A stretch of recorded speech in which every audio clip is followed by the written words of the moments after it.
நமஸ்காரம். இன்னைக்கு நம்ம சிறு தொண்ட நாயனார் பத்தி பார்க்க போறோம். என்னடா சம்பந்தரை பத்தி பேசும்போது திடீர்னு சிறு தொண்ட நாயனார் பத்தி பேசுறேனேன்னு பாக்குறேடா.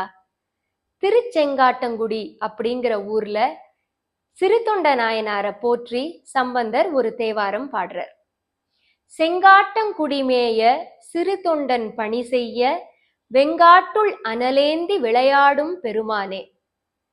சிவபெருமானை பத்தி மட்டும் பாடுற சம்பந்தர் சிறு தொண்ட நாயனாரை போற்றி ஒரு தேவாரம் பாடுறார் அப்படின்னா அவரோட கதையை நம்ம கண்டிப்பா தெரிஞ்சுக்கணும் தானே.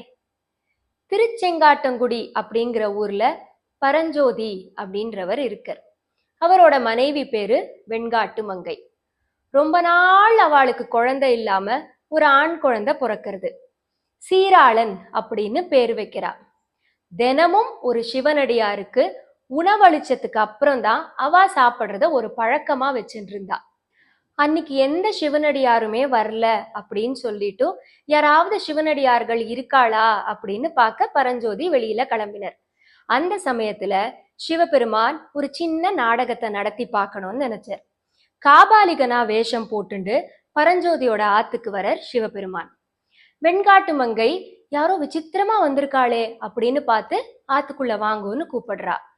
அப்போ கணவன் இல்லாத இடத்துல அந்த வீட்டுக்கு நான் வரமாட்டேன், ஆத்தி மரத்துல நான் காத்துன்னு இருக்கேன், பரஞ்சோதியை பார்க்க சொல்லு அப்படின்னு சொல்றார். பரஞ்சோதி ஆத்துக்கு வந்ததுக்கு அப்புறமா வெண்காட்டு மங்கை ஆத்தி மர நிழல்ல ஒரு சிவனடியார் காத்துன்னு இருக்கார், அவரை நீங்க உடனே ஆத்துக்கு சாப்பிட கூப்பிடுங்கன்னு சொல்றா.